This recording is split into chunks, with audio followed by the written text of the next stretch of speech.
Right now, today, he is a member of the House of Representatives. Please join me in welcoming the Congressman from Makati, Attorney Diwalwal.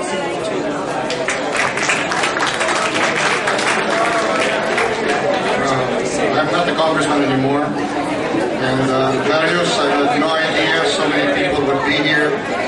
I really thought it would be just, band of brothers, just a few of us, so you may not want them to hear what I have to say. Brother, we invited so many.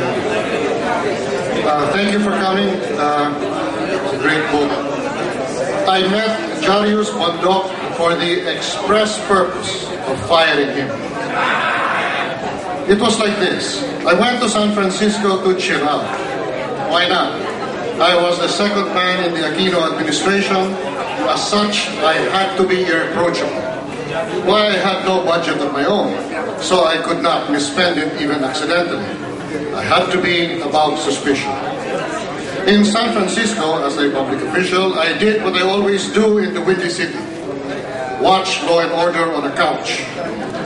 Then I was back in Manila. I was met at the airport by the PSG. The president wanted to see me with everything on my person. Passport, plane tickets, hotel receipts, if any. Suffice it to say, I showed them all in the president's office. And then I was asked, what were you doing in Los Angeles? I didn't go there, but what if I had? I said, my face was reddening with fury. Because it says here, pointing to a news clipping of the Daily Globe with Danding Coanco's photo on it. It says here, you met with him. True, I had been one of a select group of lawyers who handled the coconut industry, and a fine job we did. I never disowned any of the work I did in Accra, and in fact defended it in the new administration, because I did not like good work wasted. This is the reason why few, if any, involved in coconut were persecuted or prosecuted by the PCGG. I might get angry if they were. But at that time, Danding was persona non grata, and meeting him was a no-no. I felt humiliated. I had actually been interrogated, and on the basis of a newspaper report by a certain Jarius Bondoc. Now, I have always believed that a newspaper report is proof of nothing but the existence of ink on newsprint. Certainly not of the verity of anything it may say. And I expected the president to share that opinion. And here I was, questioned on the basis of a news report. So I sued the Ramos brothers for libel, which is to say, I sued family, for they are very close, if not related to the Locsins. In answer, the Ramoses told me, there is no need to go there. Why don't I just take over the Daily Globe and fire Jarius? So I resigned from the palace, but retained one of the biggest offices there. At the Globe, I did not even look at Jarius, but sat down to read the day's issue. Mostly attacks on the Cory administration, and I liked what I read. I liked the jauntiness, the self-assurance, the clarity of the writing, the insistent tone of journalistic assassination, yet with no reckless fire, but aimed shots, even if the first was already fatal. And so it went, until the Philippine Daily Inquirer organized a union in the Globe so as to cause it to shut down, and thereby end the daily comparison between popularity and quality. I waited a year and a half to open today with exactly the same team, keeping some of them on the payroll to put out an imaginary issue every night that only I read the next day. Today would naturally become the best newspaper in the history of journalism here or abroad, and in all categories except profit. I was determined to rectify that shortcoming. I studied the successful newspapers. All of them told the truth or tried to, or what passed for the truth.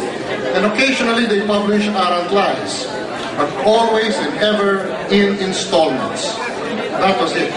The secret of newspaper success lies in suspense.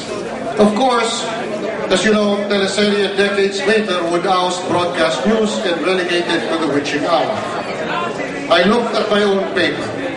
It carried the same stories, but at greater length. It didn't just have the facts, shit, it had all the facts. Worse yet, it gave the other side of the story. It was giving all sides. My God, I told Jarius, what's going on here? We are letting an outrageous concern for getting all the facts right in the way of a damn good story. Why would anyone buy tomorrow's issue if only to read our corrections of today's possibly inaccurate stories when all sides are already given? What is this, a committee report? This has to stop. I was careful to whisper because Jarius nodded in the direction of our editor. Chuchay would not allow it. We needed to give all sides, she insisted. Okay, from now on, I whispered to Jarius, you send your stories to me very late when the paper has gone to bed. You know what I want. The facts, of course, facts. But the sort of facts that the successful newspapers print, if you know what I mean. During one story conference, when the news was about serial rapes in Marikina, and the only victim who lived said all she could remember were the army boots beside her face. Jarius' face lit up. Army boots? FBR? He had the angle I wanted. We had already alluded to the possibility that FBR was a lookout in the spate of bank robberies during his administration. It was Jarius who pointed out that he cut the ribbon at one bank branch opening. A bank branch just down the road had been robbed and the robbers had gotten clean away. What else could we think? Although Jarius already had weak eyesight, on these occasions his eyes sharpened to poniards. Well, one time I got a call from a top government official. I was nervous, of course, because I still held office in Malacañang, though I had no position there. What is it? I said sharply. That headline story, sir, he stuttered. Please don't get me wrong, but I didn't say any of those things. I'm not even connected to that agency. Is that a problem? I asked. No, he said, but I'm being called to explain. I may need to tell the whole truth. The public has the right to know. The public can't handle the truth, he said. By this time, actually, I was near panic. So I reminded him that he owed me everything. I had him promoted 3 times, the first time I emphasized, without any authority to do it. He said he would do everything he could to avoid having to disavow our headline story. Do that, I said. I looked around and there was our editor Chucha, looking at Jarius and me from over her eyeglasses, her lips tight, clenched fists on her hips. Well, the pieces collected in Exposé possess all the verve, clarity, coherence, and concision of his writing. Even the longer pieces that mark Jarius' writing for Globe and Today. The NBN ZTE deal is a maze of fact and suspicion, of corruption, impossible to prove because the deal was aborted. But corruption can be reasonably inferred, especially in this case, human nature being what it is, and the people involved being what they are.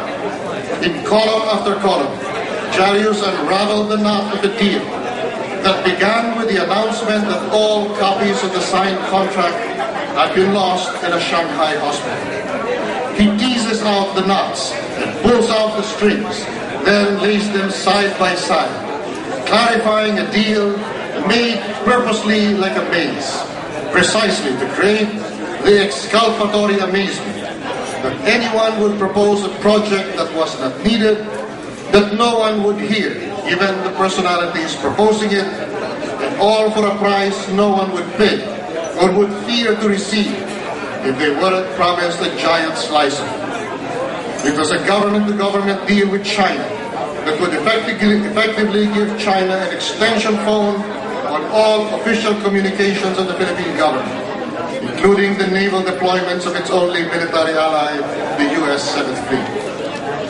And Jarius can do more than that. He can explain jurisprudence that baffles not just lawyers and judges, But even the